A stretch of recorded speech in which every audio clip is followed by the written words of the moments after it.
Oh, this needs to record. All right, this is recording. All right, today's a little bit of a test because I'm recording video to a different place than I normally do. So we'll see if this hard drive holds up. All right, that's a comforting thing to hear anybody ever say. All right, here we go. Let's do it. It starts in 3. Oh, I didn't do music yet. Damn it.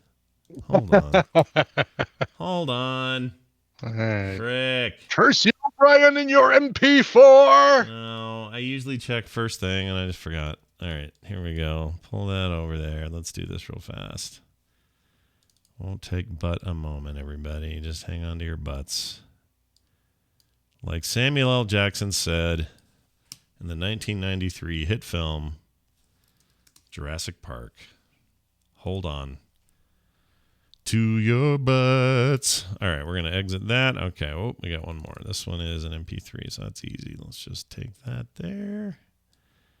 And we save that. We exit that, and we pull that over here, and we delete the M4A. Okay. Well, that wasn't so bad. Now I have what I need. Let's do it. Sound good, Brian?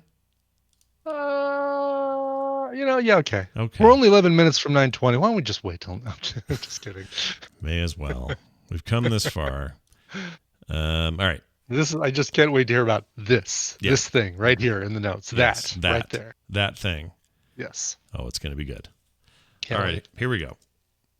This time for real. In 3, 2, 1. What are you doing?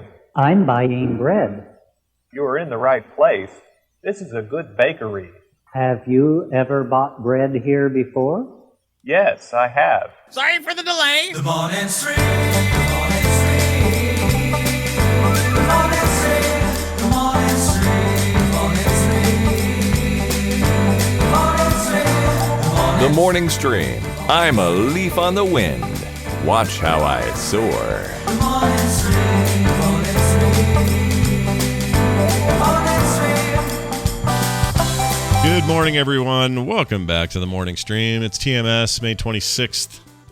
What year is it? 2020. I'm Scott Johnson. He's Brian Ibbett. Hi, Brian. What year? If there's anything that sums up what's going on right now more than that, I can't think of what it is. Yep. What year is it? What year? What day? What month? What are we? Who are we? What is this? Yeah. All that stuff. We're here, though. We got it going on. It's May 26th. Well, there's something big happening today. It's game nerd stuff, but that Minecraft Dungeons thing comes out today. I want to try that. Oh, that's cool. Also, HBO Max comes out, maybe launches at midnight. I know it starts on the 27th, but it may start at midnight tonight. I saw a preview of they've got a new Looney Tunes series they're doing for that. Oh yeah, I heard about that. I can't tell how I feel about it. I think it looks okay. I don't know. That's dangerous territory. It's like, how do you compete with the Chuck Jones originals? How do you mess with those old Schlesinger days, man? Like that stuff's like so iconic. It's classic. So you try to redo it in a modern time, and either you got to go weird and stylistic in a way that like Disney did with those new the new Mickey Mouse things. Those are pretty weird. Or you got to go straight like the old ones and try to duplicate it. I just think it's hard. I don't know how you do it. It's hard to do either one, right? Because if you make any mistakes trying to emulate the original, you'll get called out worse than if you just tried to modernize it. Yeah, you're just asking for crap. You're going to ask for heat. And it's not just going to come from kids who this might be aimed at. It's going to come from legions of adults who grew up with this stuff. That's who it's going to come from. Kids will probably, because they don't know the old stuff as well as we do, they'll be like, yeah, all right, this is okay. Just, Now, I maybe you may not know this. I don't know this, but should I be able to just turn that on and then suddenly everything I was getting on HBO will just be over there, right? A really good question, right? Do we use our existing HBO Go or HBO Now apps, or is there going to be a new app? There probably is going to be a new app. A whole new app, as far as I know. I think that part we know. I think that part's been confirmed, but the part I don't know of is like, will all that content just shift over along with everything new they're going to do? Oh, I think so. Yeah. Like all the HBO stuff that you were getting before will definitely be in the new thing. It's weird to be like I'm right in the smack in the middle of that Mark Ruffalo show thing miniseries deal. Right. and I it'll know be, this to be true. This I know is true. What is it or called? I know this much is true. There, yeah. I know this much is true. I mess it up every time, so it took you doing it twice for me to remember the actual right way. Anyway. By the way, I know that was a recommendal last week or a couple weeks ago. Last The other thing you've recommended recently, which was Solar Opposites, I just finished last night. Actually, just finished this morning, and good on you, man. That was such a good recommendation. It's a fun, stupid, quick watch. It really is. Yeah, that's great. And I love how you're not expecting there to be so much depth in the storyline of the wall people. Yeah, But that one episode is insane, right? Like it's the that's craziest totally thing. insane. And I love how as you're watching that episode, you look in the background where you can see into the house and stuff is going on. Yeah, Yumulak and freaking I forgot the sister's name. Jesse. Jessie Yeah. standing around doing stuff. I love that Jessie's a deity inside there because she's the only one that ever Right. does anything nice for him. Like then the way they twist the end, which you saw coming a mile away anyway, but it just plays on so many movie tropes, and I just love that. It totally does, yeah. And it took it so. The word isn't seriously because it's not serious. No. But it no. took it. It said, you know what? If we're gonna do this, we're gonna go hard. We're gonna go all the way on this episode so that it looks like every ounce of production and effort and voice work and animation and all the work we usually do really went into this, even though it's this dumb side story about tiny people in a wall. It's Right. amazing. And you I love and I'm pretty sure you said that Alfred Molina was the Duke. Oh yeah. He's great in that. And you knew Christina Hendricks was the Benihana lady. Oh yeah. She's great in All that. right, I can't surprise you with anything. Here, surprise me with who played. No, I know who they all are. You know I couldn't who they figure. are. I couldn't figure out who Terry was for the longest time. Oh yeah. and it's a dude you weren't a big Silicon Valley watcher though. I just right? haven't. I've only watched it in a single episode, and I keep meaning to get back to it. But it's the main dude that's trying to sell his It's company. the main in dude, beginning. Middleditch. Yeah. Middleditch Who or you Ditch. might know from everybody hating him at BlizzCon for no reason. Oh, that's that guy. Yeah. I thought at BlizzCon it was the other dude from Silicon Valley that was also the best friend in Deadpool. I thought it was him. Oh yeah, no. Right. I know you're talking about the guy who sounds like Jason Lee but looks like Yes. Every time he says a word, T.J. Miller. I go, oh, Jason Lee's in this. No, it's Yeah, not. It's T.J. Miller. T.J. yeah. Miller. Yeah. Okay. And apparently he's real hard to work with or something. So in my head, I thought, oh, well, that's because he was the BlizzCon guy is the reason he got so much heat is because of that. But see, I didn't go to that. I was in the middle of the interviews and stuff. So I missed that whole bit. I didn't realize it was the Middleditch dude. I had It no was idea. Thomas Middleditch. Yeah. Oh, well, he's doing just fine with that BlizzCon. He's fine. He's doing just fine. And Bobby Franks mentions the Middleditch and Schwartz thing on Netflix, the comedy thing. It's a really, really funny improv deal. I've only watched most of one episode, but they're really, really quick-witted or quick-witted. Just not a good Really, call really- for video game conference weekend stuff. I guess not. Although I thought he was fine. I mean, he's got his shtick, and it is this kind of nervous but awkward but genuine kind of Mm. performance. This genuine kind of guy, and I thought he was funny. The little bits of the BlizzCon stuff. I didn't see it live, Yeah. but heard about it afterwards, and then watched some of it on the replay. Boy, people ate his lunch there though.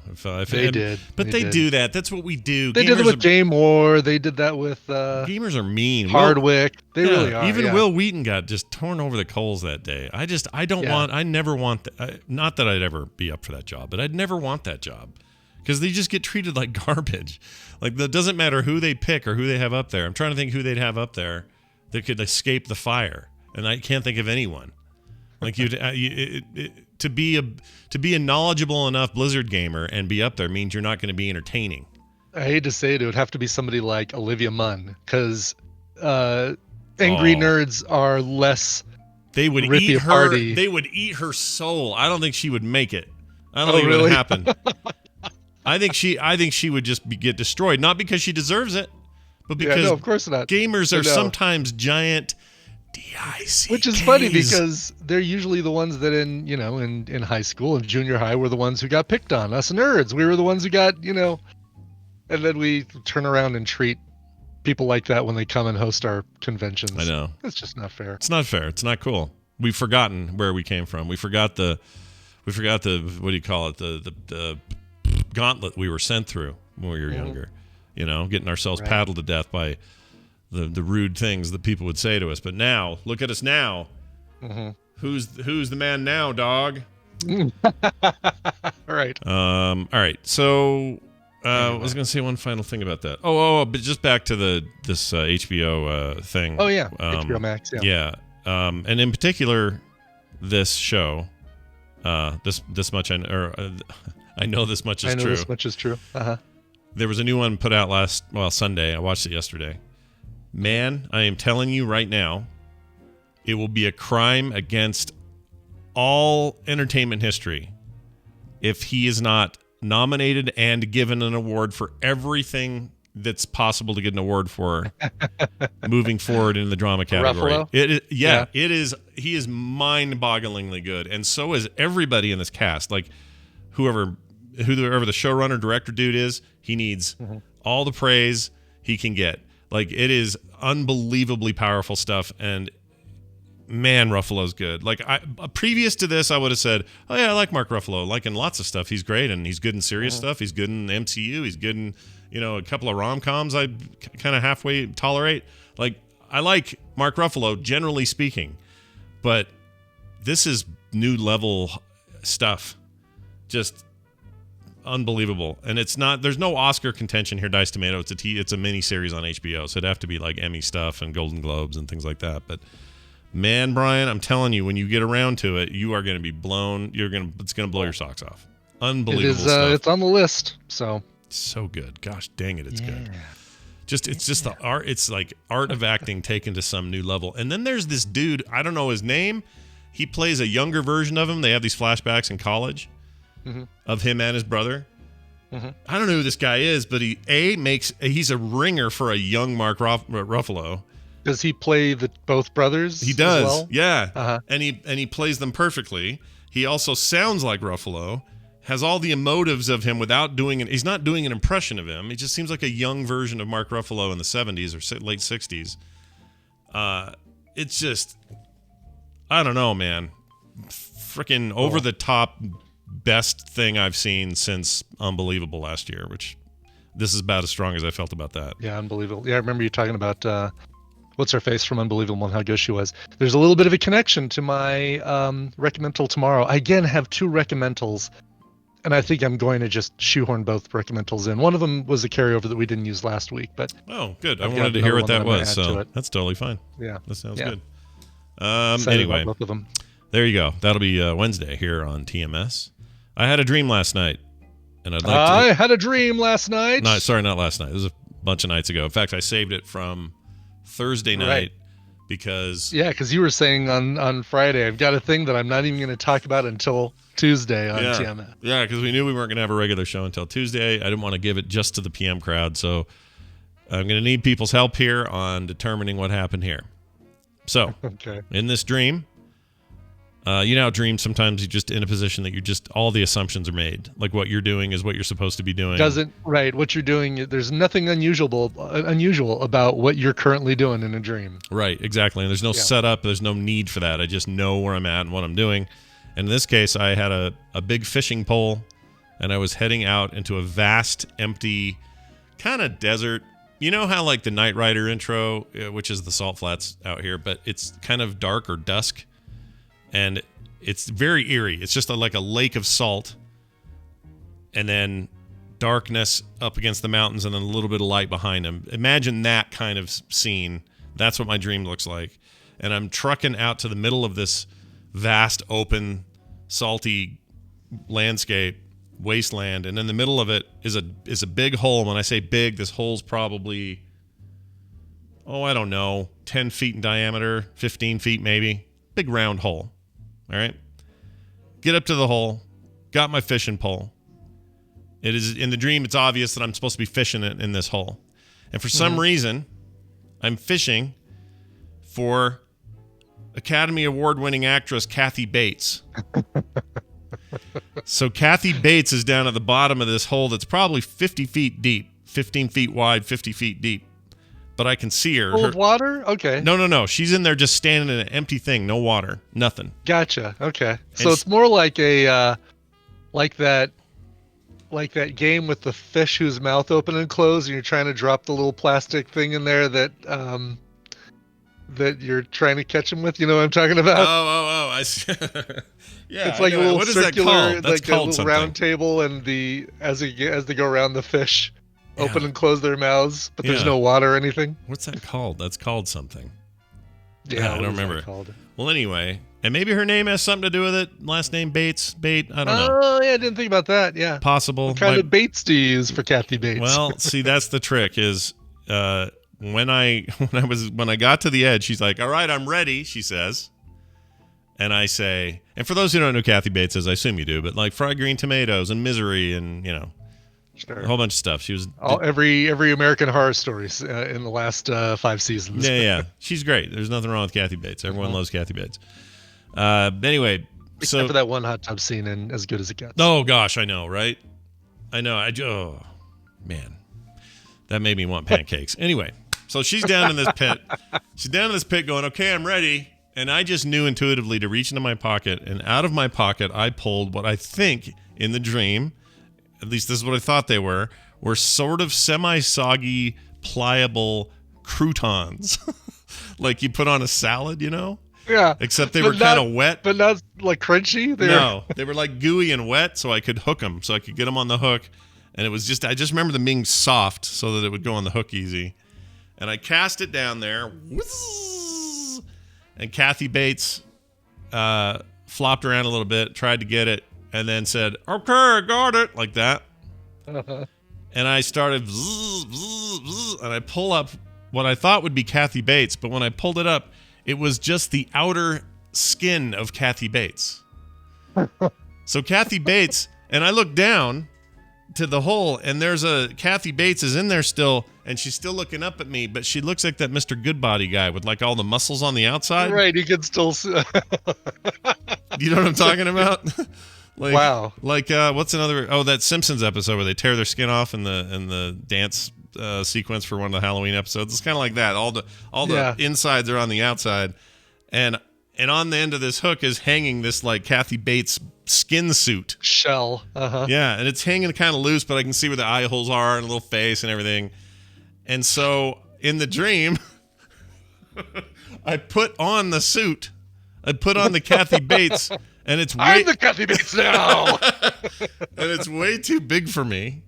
So it looks all floppy and loose, and like I'm wearing it on my head, and it's like drooping down, and my mouth's up where the nose holes are. I mean, it's kind of gross, but in the dream it didn't seem that gross.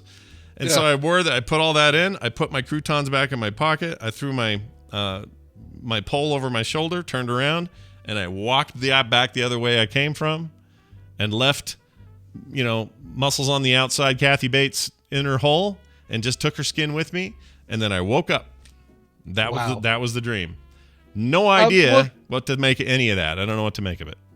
It's good to know that we won't need to find an email for Wendy Dunford to read this week for Therapy Thursday. I think we've got it. I could ask her to try to.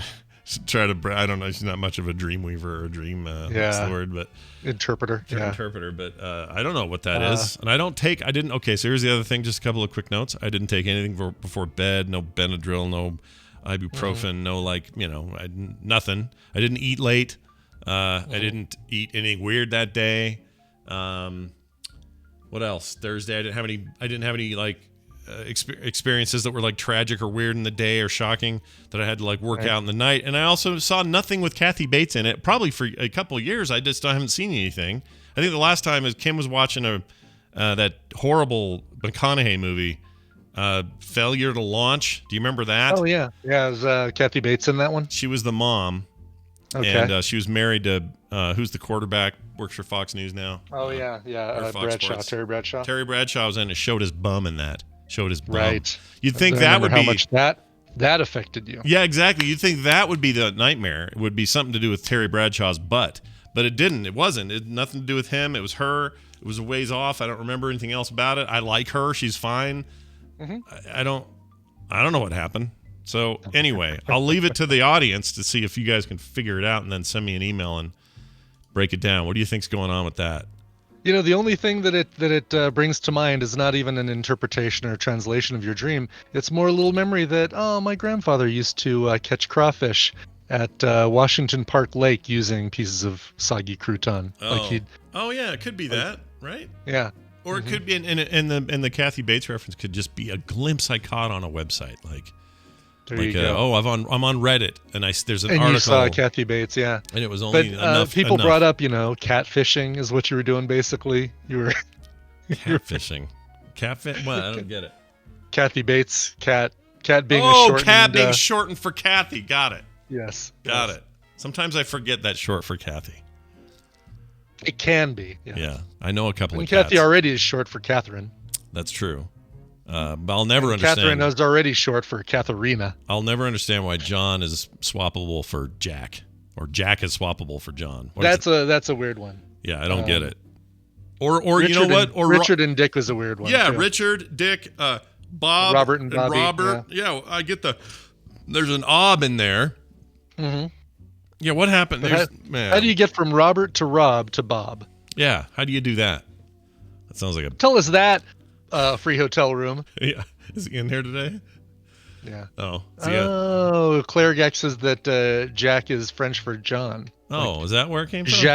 Jacques is the Jack of France. Oh. No, Jacques is the John of France. Okay, so when Jack Hannity, what am I trying to say? Jack Kennedy, or John Kennedy would be referred to as Jack sometimes. Mm-hmm. That was because it had a John. All right, that's fine. The French, they ruin everything, man. They ruin everything. They really do. Jeez. They really, really, really do. Reminder that you, the listening audience, can always send us emails on anything about my dream or whatever. We even take bad ones like this. I'm going to read this to you. This is from somebody named John. Perhaps I could call him Jack.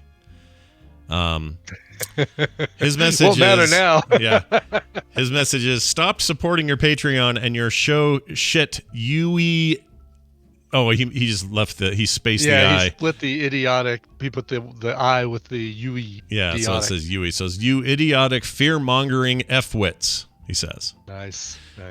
Then, yesterday, so I got this at about the same time that somebody hacked my Wikipedia page, which is, I saved this. I want you to hear what this Wikipedia article says. It says here, Scott Blaine Johnson, born July 17th, 1969, is an American cartoonist, illustrator, designer, and podcaster. He lives in South Jordan, Utah with his wife and 3 children. Actually, they don't live here anymore, but all right. In 2008, Scott Johnson launched Frog Pants Studios. And then, now we insert the edit. Mm-hmm. In 2020, Scott Johnson uses his page to create fear and discord through the elderly population that subscribed to his show. Scott is well known for spreading false information, misleading claims, and for infringing on copyright material for use in his artwork. LLC, an illustration and audio production company. I literally just inserted it in there. Now, someone does not know how to use Wikipedia. Right. Now, it immediately got fixed, and it took no time at all. It's no big deal. And I don't even care. It's like the dumbest, stupidest troll ever. But I just wanted to use this as an example of 2 things. One, you can always email us. John, of course, did not use a real email address when he emailed me. Yeah, I know. I know. It kind of goes with his MO of not really, actually wanting to confront me or talk to me. Just wants to, just wants to yell fire and then run. Mm-hmm. But anyway, not only am I willing to read these things, but also just so people like John know, if you reach out and want to talk to me directly, there are like 50 ways to do that, and I am totally open to it. Like, I have no problem. If you want to send me an email and just say, hey, I don't like this thing you said, or I disagree with your perspective on the elderly, apparently. Yeah, and I would be happy to talk to you and hear you out, and even admit if I've goofed up or said something inaccurate or whatever. I'd be happy to admit it. I'm always happy to do that. Do we know what he's talking about as far as like the elderly spreading fear? I mean, among the I elderly? assume that's just a dig at people who listen to the show, which is not the elderly. I mean, we have maybe 1 or 2 people who might be in that range, Gary and like one other. I wouldn't even call Gary elderly. He's senior. He's not. Yeah. But it says Scott. First of all, I don't know what he means by page, but it says Scott in 2020. Scott Johnson uses his page. Now I assume he means like a web page, not like a dude I send around to get me lunch and stuff. To create fear and discord through the elderly population that subscribed to his show. He used that. So to that. Yeah, probably talking about how we are concerned about the elderly who might be more at a disadvantage when it comes to the coronavirus. And is that all it would take to set a guy off? Is say we think that I hope some of the older folks out there will be careful during all this and whoa. Weird. Triggered. Weird. Scott. That's a weird thing to be triggered by. That's like saying hey, everybody in front of me, all those who are not wearing Kevlar vests, you might want to be careful because this gun's about to go off. And then being triggered by the idea that the people with the Kevlar might be in a better position of taking a bullet than the people who aren't. I don't know why you would know that. I don't know. That's all I could think of. So anyway, it's all fear among the elderly. It's such bad grammar in English. It's almost looked like I wrote it. And so well done. But anyway, John, whoever you are, I doubt that's your real name. Seriously, even now, even at this stage, you could still email me and I'd talk to you. Because I don't. Don't you have to create a login on Wikipedia to be able to make edits like that, and then you can look and see what login made those changes? Not or was it logins so much as you can spoof it and be just an IP address, and there is an IP address, but it's all spoofed out. Like none of it's. Yeah, I'm sure. None of it's real. But also, I guess reverting it takes nothing if you're a regular. I can't remember who did it. So, I think it was Bryce from. Or no, was it Bryce? Night Attack? Yeah, maybe it was Bryce from Night Attack. Somebody who does regular stuff over there just went over there and reverted it in like 30 seconds. So it was like no big deal. And it's kind of hard to do much on Wikipedia without it just being fixed right away. Like it's just not a big deal. That's part of the whole thing. But anyway, my whole point is while Brian and I are busy scaring old people, which is what that's all we're doing. I don't know about you, but I started this show in 2011 to scare old people.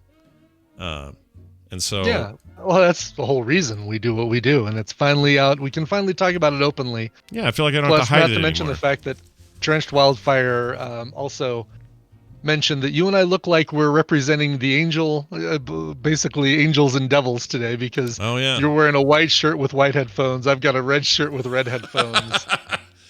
Somebody should Photoshop us on someone's shoulders. That's a good idea.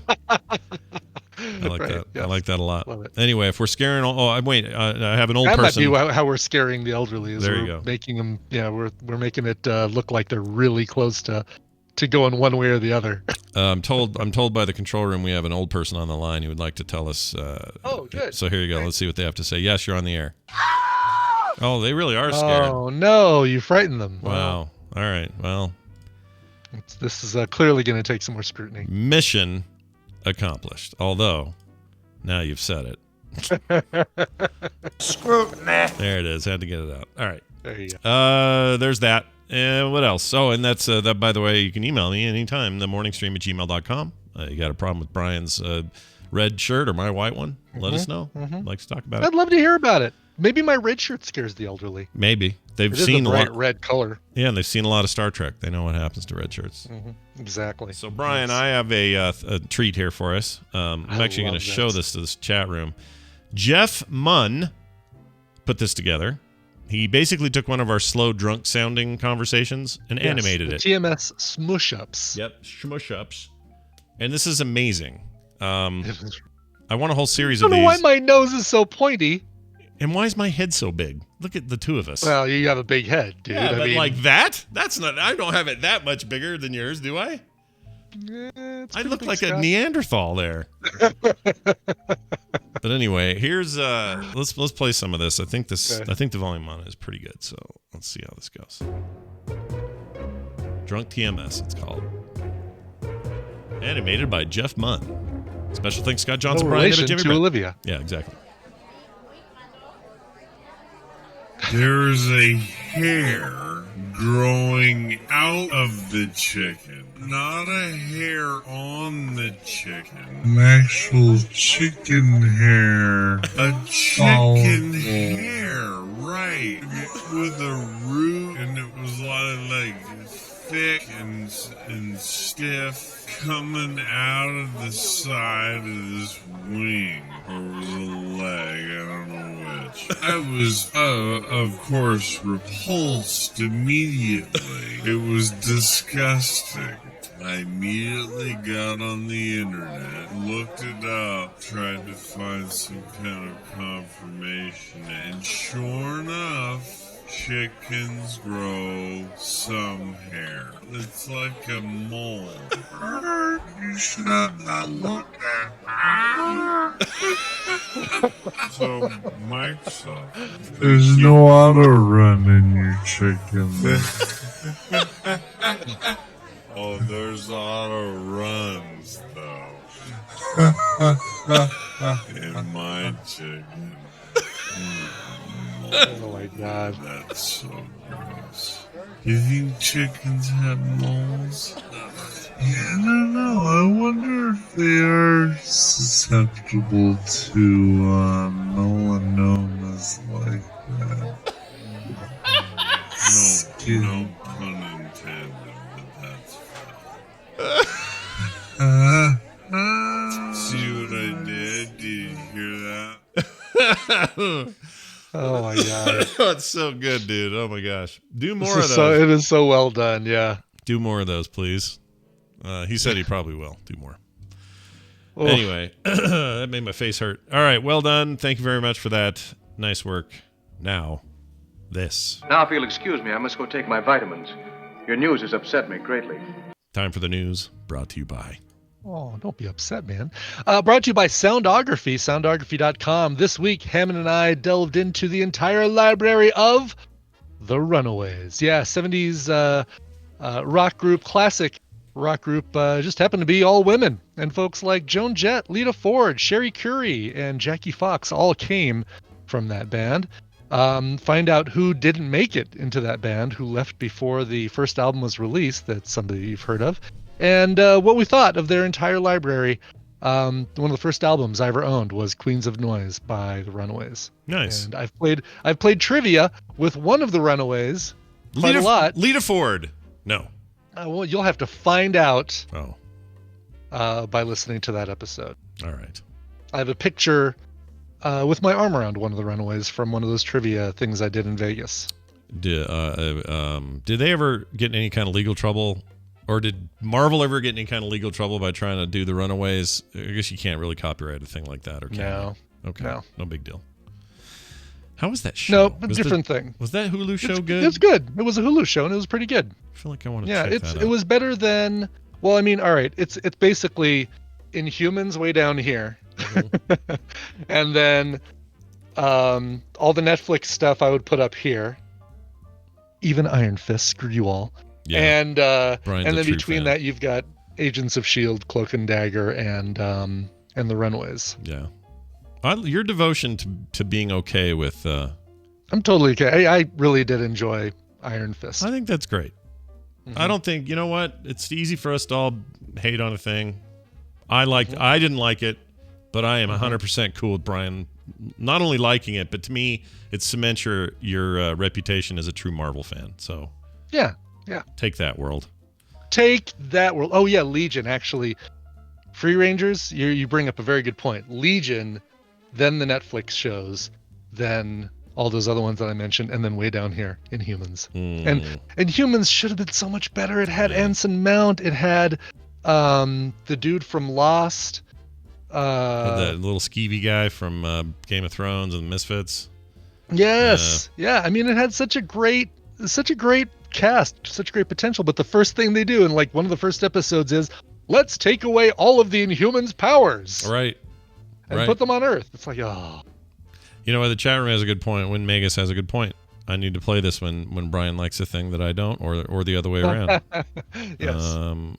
I can definitely see why you like it. See, that's what that was right, made exactly. for. That was made for Allura this. for real. It had freaking Lockjaw. It had Lockjaw from the comics, like a teleporting dog. That's actually the closest thing that they got right to the comics. And yeah. Do you ever know anybody personally who's had actual lockjaw? You ever? Actual Lockjaw? No. Yeah. It's bad. I had an aunt who had lockjaw. It was bad. Hmm. And I want to say it came from like rabies or something. Something weird like that. Oh, geez, really? Got bit by a Like- dog or something like that. I can't remember what the deal was. Maybe it was a tick. I don't remember. Something like that. Really? Yeah, lockjaw's gnarly. You don't want it, turns out. Rabies or Lyme disease or something like that. Yeah, could have been lime. Tetanus. Nickel deposit says also comes from tetanus. Rusty The Nails tuba says Tetris. tetanus. Tetanius. Tetris. Tetanus. Dun, dun, dun, Tetris. dun, dun, dun, dun, dun. Need the long piece. Need the long piece. All right. Here's one of my favorite headlines of the last week. This is a great headline. World famous psychic forced, and this is a real dude. World famous psychic John Edward. You've heard of him before. Not John Edwards, defamed presidential candidate from however many decades ago. John Edward, singular, has been forced to postpone his upcoming tour of Australia and canceled the entire thing due to unforeseen circumstances. Oh no! Who could have seen this coming? Let's see. Psychic. Is it? It's gonna. Does the reason you're canceling? Is there a J? Is there a J? Well, there's a J. No, I'm seeing a J. I'm seeing an M. Is there an M involved with the reason you're canceling? No. Maybe is there a C? A C. Oh, a C. Okay, a C. Okay, write that down. Yeah. O. Is there an O in there? His method. Okay. His method of psychic involvement is the same as that pricing game on The Price is Right, where you have to guess the price of the love seat in order to win it. Yeah. 100, 200, 300, 300, 350, 350, 375, 370. Yeah. I see some sadness. Oh, my dog just died. Oh, that was it then. That must be it. That was Yeah. it. Someone in your life at one point died. Yeah. Wow. Whoa, what? How did you know that? Who died? My grandpa, like 8 years ago. How did you know? You got here today in some sort of vehicle. I'm seeing a vehicle of some sort with wheels. Has wheels is how I'm imagining it. A car? Wait, I have a car. I'm seeing a color. It's red. No, blue. No, I'm looking at their face while they do it. Silver. Yeah, it's silver. Right, exactly. They need Meatloaf in the audience, like finding out secrets about people so that he can wire them to John Edwards' head. I don't know if there's anything I hate worse than this particular scam, because, well, there are some I hate worse, but we won't get into it. But this particular scam is just so on the face obvious. Like, I've never seen anybody, Kreskin or any of those people, they'd come on TV and they'd do a thing, and I'm like, all right, well, that guy was a plant, so show me another one. Oh, okay, exactly. That was you just guessing around a bunch of words. Like, it just sucks. It sucks. Uh-oh, I'm going to scare the old people, Daniel J. Newman says. Okay, we're moving on. We're going to scare the old people. What? He's saying that psychics aren't real. I'm frightened, both frightened and triggered right now. I'm going to send a sternly hacked Wikipedia page. And now they're imitating old people. Our prime constituency. All right. World famous psychic had to cancel because he couldn't see it. According to him, this is his actual words. It was due to unforeseen circumstances surrounding the outbreak. According to the press release sent out in February, John has helped thousands with his uncanny ability to predict future events and will be touring Australia both in March and September this year. However, Edwards was forced to cancel this March promotional tour shortly after the announcement. At the end of the tour has now been pushed back to November, pending further notice, all due to obvious circumstances around the coronavirus.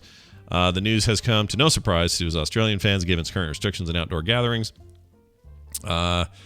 Major earners, the Melbourne, blah, blah, blah, blah, blah. Skip that. Don't care about that. That's something else.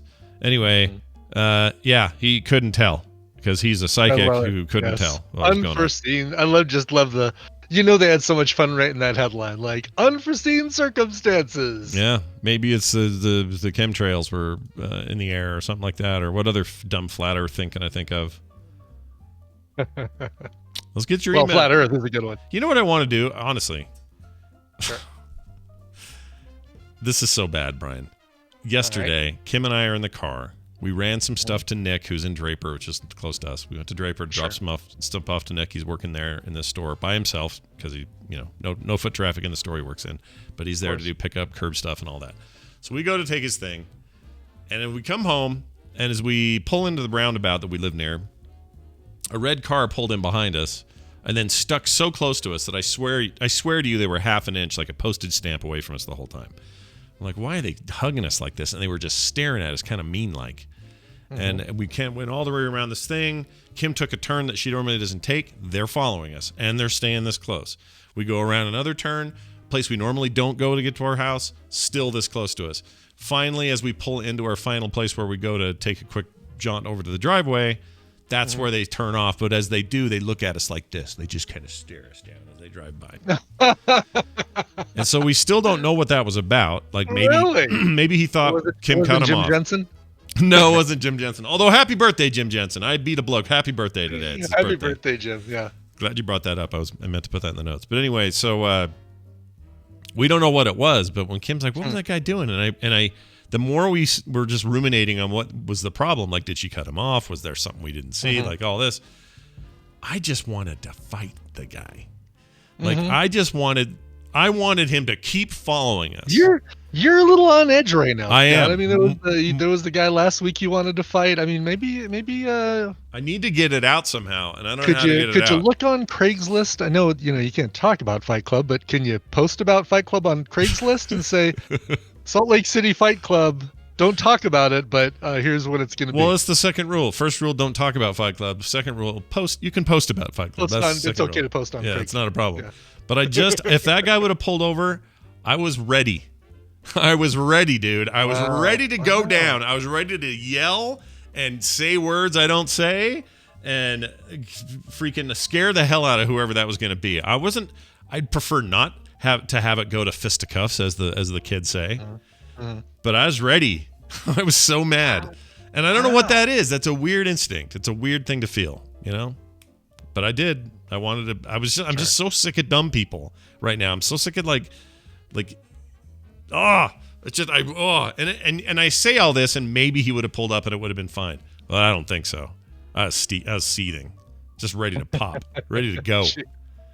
So anyway, man. Yeah, you got to be careful with stuff like that. I know you do, because especially if you get like in a road rage situation, I can't be doing this. Yeah, exactly. You don't need no wackadoos, Scott. No wackadoos. Who knows what some guy's got in his glove box? It ain't gloves. Could be a wackadoo. Could be a wackadoo. Hit me in the face with a wackadoo. I've only ever swung a single punch in my entire life and hurt somebody, and it was in junior high, and it was that kid that copied my artwork and got a grade on it before I could turn mine in. And I was so mad. He was already a turd. I don't know, 8th grade.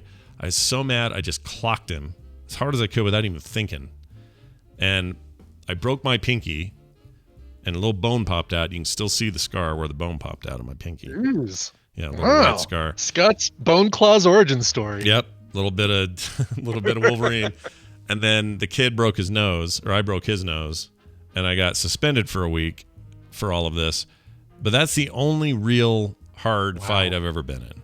Never looked for one, never wanted one. And that's the same with this car. I don't want one.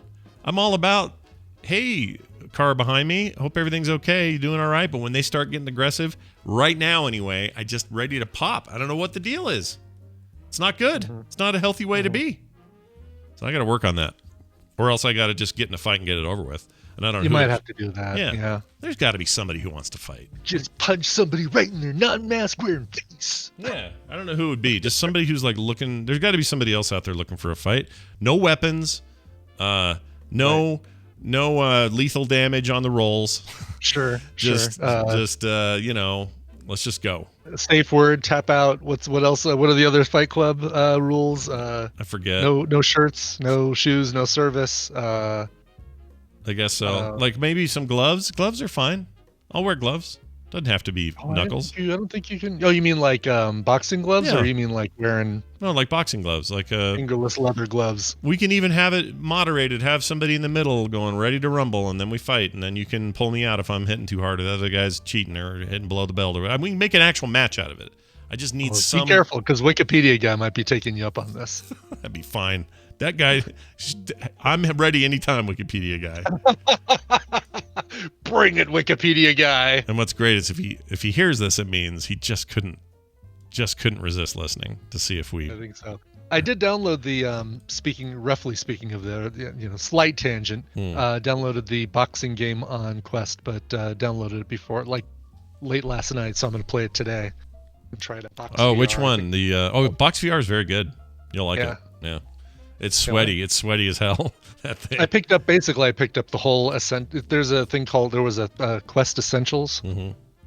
And it had all of the, it had a whole bunch of stuff that I didn't have already. I mean, everything was something I didn't have, and it was discounted because of the Quest 1-year anniversary. So Arizona Sunshine, which is the zombie thing, Job Simulator, Space Pirate Trainer, Box VR, and Racket. Ooh, Space Racket Pirate MX. Trainer is excellent, although... That's one I remember you recommending, but not on VR, right? You recommended it on... No. It's only, as far as I know, it's only VR, but it's... It's only VR, okay. But it's what I was going to say is it may seem simple at first because it really, you're just shooting down increasingly more difficult waves of enemies, but the way it does it just feels really good. Feels like a great one of those. It would not be a fun game on just a flat screen in front of you, like you'd get tired of that. But in VR, for some reason, that it ratchets it up. It's pretty good. Oh, this looks like exactly what I want. Oh, and you've got a shield that you can use. Yeah, this looks like my jam. Yeah, Dead Polymer says very polished. I would say that is true. It feels like a really well thought out one of those. It's very good. Cool. And I'm looking forward to trying.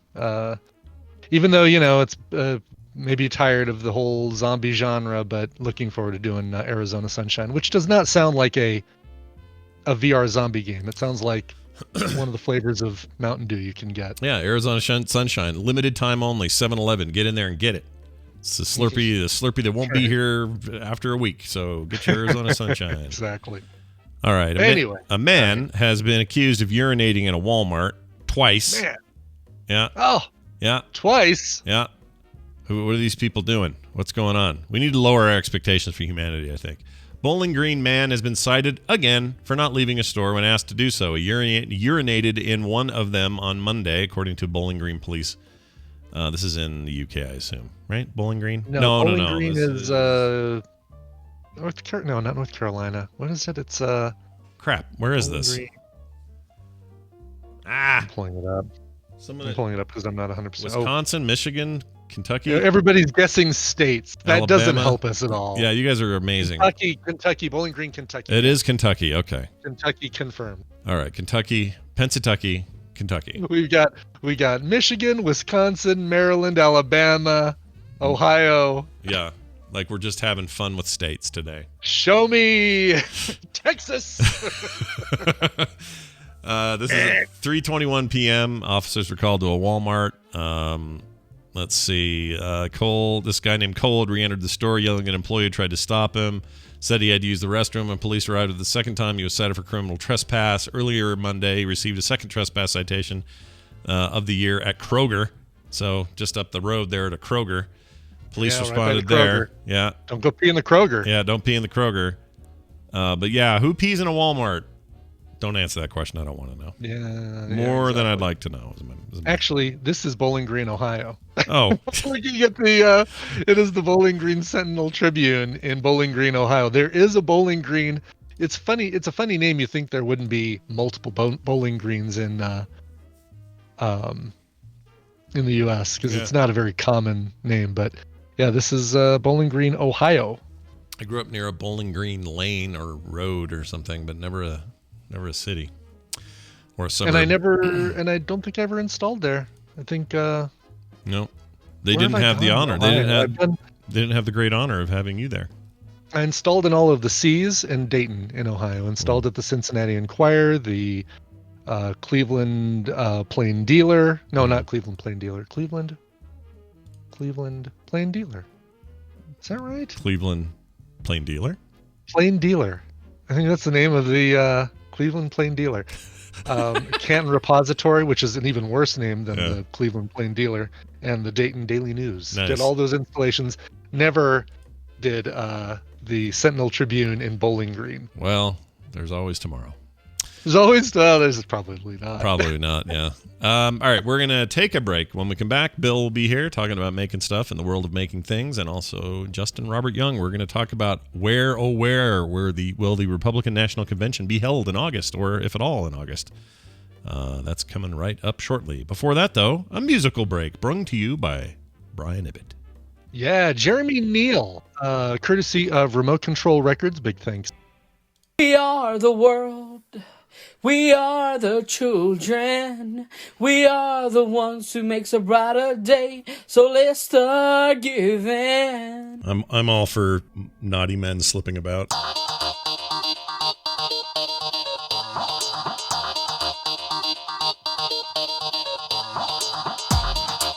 The Morning Stream, because knowing is half the battle.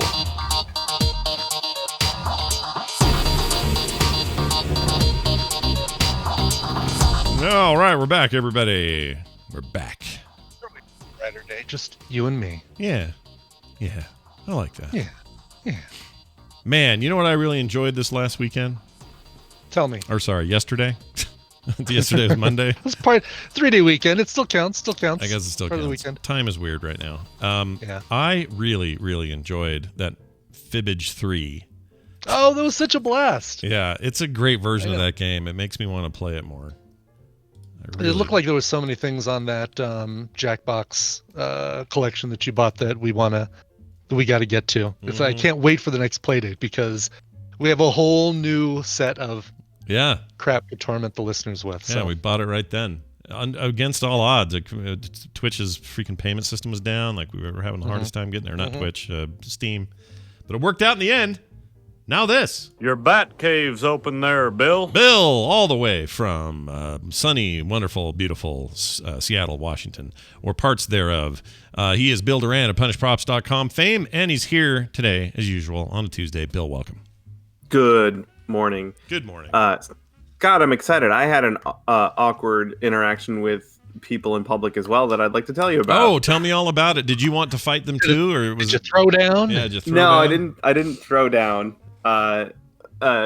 This was like 2 months ago, so and we haven't been going out very much. So we went out to do some banking, and everyone's a little nervous, right? The ATM is the only place to go bank, and there were 2 drive-up ATMs, and one of them was broken. There's one remaining ATM, and there's a line of cars waiting for the thing, right? Yeah. So I get in line, and I wait 10 minutes. Didn't take that long. Got up to the front. Now it's my turn. I've been patient, and I'm going through my thing. Sure. And I have 2 accounts. I have a business account and a personal account. So halfway through doing my business, I take my card out and put another card in. Okay. And a guy about 5 cars back yells as loud as he can out his open window, "Oh, come on!" Like, see, and what do you say? That would have been it. That would have set me off. Right? That would have been done. So here's what I did. I'm actually very proud of myself because I'm never in situations like this. I don't know how I'm going to react. I just turned and yelled, "Really?" Oh, really? That's pretty good. That's pretty good. Right? Yeah. I said, "Right now, really? This is what we're doing?" Yeah. And then I yelled. I said, and I did this more for the benefit of the other cars. I said, we're all in this together. And I just yelled that as loud as I could. And then I continued doing my work, and he kept grumbling, right? You got to do it like a Southerner. You got to yell, "Oh, bless your heart." Bless your heart. Yeah. We're living in a society here. Yeah. So he keeps grumbling the whole time. I finished up my business, and then I grabbed all my stuff, and on the way out, again, I yelled just as loud as I could, "I hope your day improves." Yeah, nice. And then I left. Nice. So what the hell else are you gonna do, right? Yeah. Get a nice little. What are you gonna, yeah. Like, did he expect that you were going to get out of line, like finish I up don't know. one card business, drive all the way around the bank, get back in line to do another transaction? No. Lame. Right? Yeah. What do you Whatever. expect, my man? Yeah. You handled it the way you should have. I would have been. It's a good thing it wasn't yesterday, or I'd be, I don't know, in cuffs or something. And I gotta find an outlet. And you know what? I can't. It's not video games. Those I already play those, and those don't do it for me. Like I need some kind of. If nothing else, they've taught me how to fight. That's right. So I need to yell into a pillow or something. Right. Like just get a punching bag. I don't know. Yeah. We just put sand in the base of this one. I got one now. Maybe Yeah, that's the hit it. trick. Is just go hit it. And I don't even mean punch it. Like use a chair. Just smash a chair over it. Just beat the living schmear out of it. All right, now you're giving me ideas. There you go. As always, Bill gives me good ideas that I end up not doing, like that clump of clay over there that it still needs to be worked on. But don't worry, I'm getting to it. You'll get there. I'm making something out of that. I swear, it's happening. Bill Duran, of course. Punish Props time. Let's talk about what's going on in the world of making stuff. What'd you bring today? More photography. I've been doing a lot more of that now that I'm housebound. We put up a hummingbird feeder a couple weeks ago, and I don't want to brag, but it is pretty popular among the neighborhood hummingbirds. Yeah. And I work out of the living room most of the time, and I can see the hummingbird feeder all day. So I've been seeing these delightful little helicopter birds coming and going all day long. And of course, I was like, well, I need to take good pictures of them. Sure. So I grabbed my good camera, and I have some specific shots I want to get. So the birds are chilling, eating, right? They stay in one spot for a while. So I'm getting really, I'm trying to challenge myself, right? I want to get a really good shot of just the bird's head, not while it's guzzling food, right? Right. I don't want the bird feeder in the shot. I want just the bird's head, and I want the eye to be in really good focus. Yeah. So I've been shooting with my macro lens, which lets me get really, really close to the bird and get a really, really close shot. But the depth of field is razor thin. So it's a real challenge. And I've got plenty of time. So it's been a really cool thing to just, every time I see a bird show up, I'll go try and take a photo. Do you have a camera that can capture the wing in place and not be a blur? Fast. Yeah. So all of that depends on a lot of different factors. So for this one, the birds will be sitting, so their wings aren't out. And also, there's a squirrel out there. I'm looking at the bird feeder right now, and I see a squirrel. I'm like, get away from that feeder! Not for you! Yeah, they don't understand. That's for birds, not for squirrels. Yeah. So I'm not trying to get them when they're in the air. Yeah. That would be probably even more difficult. So I'm trying to get them when they're landed, and when they go to get a drink, and then they pick their head up. Right then, when this head is just perfectly still, try and snap a I shot. don't think they ever landed. I know they just hovered at the bird feeder for a while. Some of them will, yeah. Really? Some of them Okay. some of them, it's kind of cool because I've never had time to notice their behavior day after day. Last summer, we weren't in the house all day, so I was like, ooh, hummingbirds. But now I'm noticing the behavior, and they're getting more and more comfortable coming up to the feeder, which is cool. And sitting on it and hanging out and just guzzling tons of water juice. Yeah. Unless the hopped up show on that sugar water. Yeah. And pooping. They poop all the time. I didn't know this. Really? I mean, I assume they poop, but I didn't know they pooped all the time. Like, a bird will sit there guzzling for, let's say 30 seconds, and in that 30-second span, he'll poop twice. Really? Yeah. It's just in one and out the other. Wow. All right. Birds in general. I got a picture of it yesterday. Birds in general, I don't even think they have a way to hold it. I think they just go. They just go. Yeah. Yeah. Jackasses. So anyway, I've been trying to get this difficult-ish shot, and I got a couple of decent ones, but it's just going to be a little bit of luck because it's hard to focus quickly. I can't frame. I'm actually shooting with the camera on a tripod, and I'm across the room controlling the camera with my phone, which is super convenient. Right. But I can't move the tripod, so if the framing is off, it's just like that. So. Then you gotta get up and walk over there and scare the bird away. Man, that's rough. Anyway, the timer's even worse because, all right, now sit still. You gotta wait for the flashing red light. Oh, you blinked. He blinked. Yeah. Actually, I think I got a shot. Hummingbirds do everything 100 times faster than us, but I do think I got a shot of a hummingbird blinking. Oh, that's or at least cool. video. Yeah. Wow. That's cool. Yes. And the pooping I got on video too. Do you have anywhere are these posted yet? I want to see how these are turning out. I maybe I'll post more on Twitter. I just threw a couple on my personal Facebook page yesterday, I think. But oh, nice. That's the thing, and the shots aren't I haven't got the shot I want yet. So I'm hesitant to post. I want the perfect shot. You know what I mean? Yeah. I get you. Yeah. And when I get that perfect shot, it will be all over the internet. That's and the for sure. world will know. The name Bill Duran will echo through the town. Although I may just quit because I got that picture of the bird. It's a huge poop. I think by hummingbird standards, he really. So he had a lot to offer the world that day. I understand.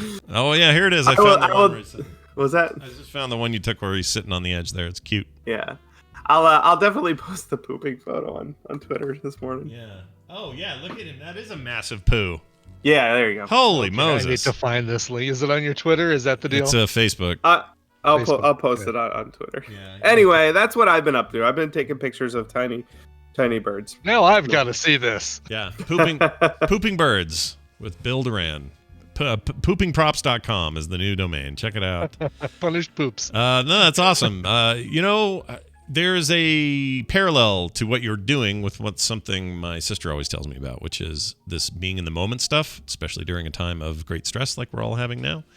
And this maybe would calm me down and not make me want to fight the guy in the car behind me. But just notice stuff and go, oh, birds. That's cool. birds. I wonder if I could get some shots of these birds and like take time to like focus on it and look at it and really think about it. Not just, oh, birds. Okay, anyway, next thing. Okay, next thing. Like I have a tendency to next thing everything to death, and this is good. Right. For that, you gotta, it's tricky because the shot I wanted isn't easy, and you have to pay attention. Yeah. Getting the focus just right is a matter of fractions of a millimeter. So there's a lot of trial and error, and there's a lot of patience involved. Right.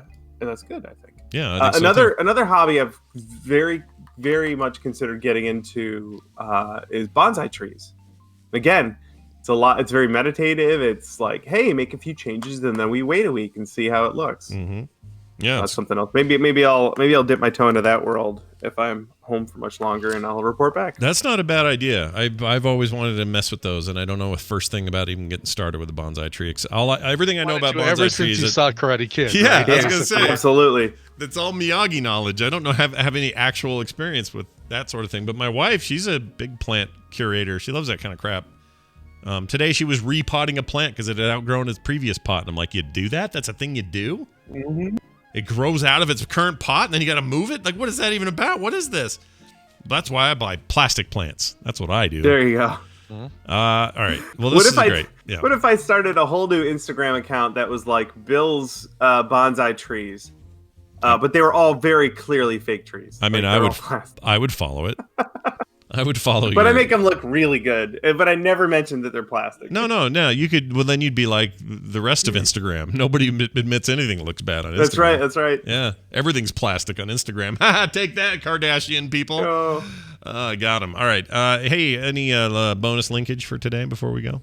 I do. I have a video from my buddy Jimmy DiResta. It's a scrap wood keepsake box. Jimmy and a bunch of his buddies have got together to do a fun challenge. Basically, make something really cool with scrap wood. So he took a ton of tiny little pieces of really nice hardwood and made a really cool pattern for this keepsake box. Mm-hmm. And this is scrap wood, like just stuff from other projects? Leftovers. Okay. Right. It's all good stuff, but it's like the end of a piece of wood because you needed it to be 2 inches shorter. Right.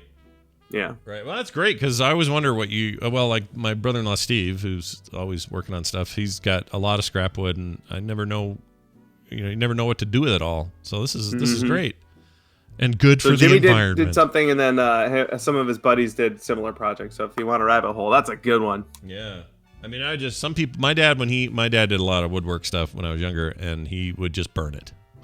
He'd use it as firewood, and so we were like burning like plywood and never particle board because that had like glue in it and stuff, and it would kill you if you breathed that in. Formaldehyde. Yeah, nice. So we never did any of that, but yeah, like he would always just say, "Well, can't use this for anything. Let's have a fire," and he'd make a fire in the backyard. So to each his own. All right, well, that's awesome. Go check that out. That is, of course, DiResta Scrapwood, or sorry, Jimmy DiResta is who you're looking for. That'd be cool if his name was DiResta Scrapwood. That's even cooler. I make everything with scrapwood. This box is amazing, though. I'm on the stage where he's basically the whole thing is just covered with glue, so he's gonna have to just sand the crap out of the top of this until he gets to the second strata of wood. He's got a whole layer of glue to deal with there. Mm-hmm. Impressive as always. Bill Duran, everybody. Punishedprops.com. Chinbeard on Twitter. Take it easy. We'll see you next time. Alrighty, later. Bye now. See ya. All right. He's great when I text him the night before. He's always ready to go. He's like, "Yep, I'm good." Cool. And he's been coming up with stuff that since he can't get to the office or doesn't go in to do props. Yeah. Was cracking up because he had some photos just after the hummingbird shots on his Facebook page. There's a picture of a bunny. That looks at first like it's stretching and yawning, but really it's just retching in the grass. Retching and yawning instead. Fantastic. Retching, not stretching, but retching. Got it. Nailed it. All right, now this. These are their stories. New Oh, I'm terrible with names. Join us in welcoming to the show, Mr. Justin Robert Young, all the way from Oakland, California. Justin, welcome to the show. How the heck are you? Oh yeah, what's going on, baby? Look at you. You're like you're like a wrestling ringside announcer suddenly. You're sounding all excited and ready to roll. I take it that means you're having a good day. Well, it's just getting started, but so far so good. We're doing what we can out here. You're making it work. California's doing still stay at home situation. I thought they were lifting a bunch. Can't you go get like massages and stuff now or something, or what's the deal? Hell no. Oh. Can't do nothing. We've been under lockdown for longer than anybody, and we still can't do jack. Yeah, but you flattened that curve, son.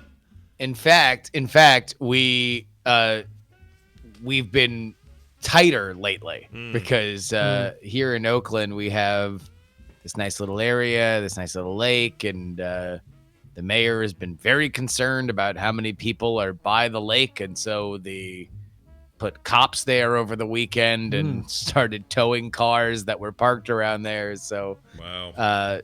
We are. I mean, some point within the next 15 years, maybe we can get a hamburger. Oh, all right, sweet.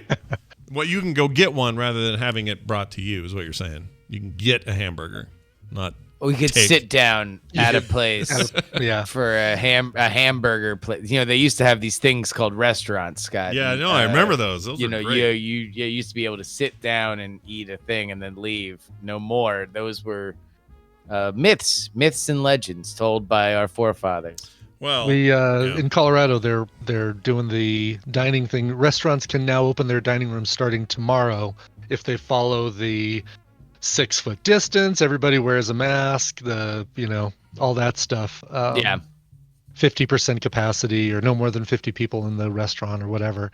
They're going to give you really, really sharp knives so that you can cut your food into slivers and slide them into the side sideways. behind your mask. Oh. I was going to ask how they were going to. I thought rectally, maybe rectally. Very like a coin through the. Sure. Everything is going to be very thinly sliced salami, and you're just going to slide it up your chin and into your mouth. Yep. And for the rest of your life, you'll just have a little zit trail from here to here. Can't wait. Yeah, yes, it's going to be fantastic. So here they've done some of that same lifting, but depends on the county you're in and that sort of thing, obviously. But there is a taco place that opened their outdoor seating. They still have the same distance rules and all of that. We are thinking about braving that thing this weekend. We're thinking about it. I'd do it. I mean, if you look at some of what we're learning more and more is outdoor transmission is not nearly as likely as indoor transmission. So I would personally, even if everything opened up tomorrow, I'd probably lean toward eating outdoor stuff. I mean, obviously it's easier in the summer when you'd kind of want to do it anyway. But I think, if you socially distance and you're outdoors, I think, considering the fact that no one's going to flip a switch within the next few months and this thing is going to go away. We're all living with a best case scenario. That seems like the best case scenario to me, but I'm not a leader here. So right. Well, I don't know. You're a leader among men, or something to that effect. I'm certainly a guy in my apartment. Guy in an apartment. It's the best 90s sitcom that never got made. So let me ask you this: politically speaking, the big talk lately, if you suss through all the other talk, is what is going to happen with the conventions, both Democratic and RNC stuff. Like, where are they going to do them? What's the plan? And the thing making the most noise right now is the current threat by the administration to move the RNC to somewhere else other than, is it Charlotte, North Carolina? That's where it's supposed to be? Charlotte, North Carolina. There we go. For now, I'm going to forget about the part where a lot of people think this is just a partisan thing because the governor is a Democrat and they think this is just more of that. But forgetting about that, like actually any state with harder lockdown measures, which are up to the governor to lift or to create more of, it sounds like it's going to be hard to do it there. If they do it there, or if they do it anywhere, what are we actually talking about? Are we talking about tens of thousands of people at this thing? or no? Well, that really is. There's still a lot of questions that have yet to be answered. I'm trying to figure out where we should start here. Let's start with the specifics of what each party is going to do, and then we can go into kind of where their strategies are. Okay. Number one, the Democrats have indicated they have opened the door to the idea of an all virtual convention. Now, this is kind of controversial, specifically because you still do have an element of that party, the Democratic Party, that is not super in love with some of the leadership of the Democratic Party, and their scion, Bernie Sanders, has made it very clear from the moment he dropped out that the reason why he was playing ball was because he wanted a seat at the table to affect the platform. The platform is basically the rules that you have to agree on if you are running as a Democrat. Like, these are the basic ground rules. From as long as there have been political parties, there have been long, pedantic fights about the platform. All right. That's something that happens at conventions. So if you make it a virtual convention, now you are taking out some of the importance that goes into going there, some of the ease of debate that happens when you are all in the same room. You have the ability to mute mics and stuff like that. So that's a controversial thing, but the Democrats have said this is a possibility. The Republicans on the other side have said, no, we are going to do a physical convention. Now, what that physical convention is, how many people will be there, is a different story. So that's our kind of ground rules as we get into this thing that happened with Trump and the governor of North Carolina. The governor of North Carolina is a Democrat who's also facing re-election this November. So he's in a bit of a pickle, and I'm almost positive it's a he, but somebody correct me. It is a he. If it's a okay. Totally. He's in a bit of a pickle because now either he agrees to let everything go on as planned, or he doesn't, and that's what I think Trump's threat is very much about, is Trump kind of making it very uncomfortable for the governor to think about, well, do I want to own, if I'm the governor of North Carolina, do I want to own the fact that all the business that was going to come here didn't come here? Yeah. Is that something that I'm willing to do? Ultimately, I think a lot of this is fighting over not a lot. I don't think that the Republican National Convention is going to be a jam-packed basketball stadium, which is what Trump is essentially asking for. He's demanding that the governor, well, he is saying that he will be upset if the governor puts any kind of restrictions on that wouldn't be on before. Oh. And so that would mean possibly them not being able to fill up that stadium or arena if they wanted to. And that is what it is. And when you're saying before, you mean before the pandemic, or before, you mean like unrestricted in the January of 2020 sense, or unrestricted? Yeah. That they would be able to do exactly what they would pre-pandemic, that they'd be able to do exactly what they would be able to do. Now, if they decided that they didn't want to do a full arena, that's up to them, but they wouldn't be mandated. They would be boxed in by government regulations. Okay, I see how that goes. So, so now there's rumblings that, hey, maybe this will end up at one of his resorts. Do you think that's even a remote possibility? No, that's dumb. Yeah, I agree. That won't happen, right? Because there was like a report about a week ago that said Trump, who by the way is a germaphobe, and that's something that I think we do need to kind of factor into all the conversations about Trump and the coronavirus, is that dude is a germaphobe, has been a famous germaphobe for a while, at least publicly.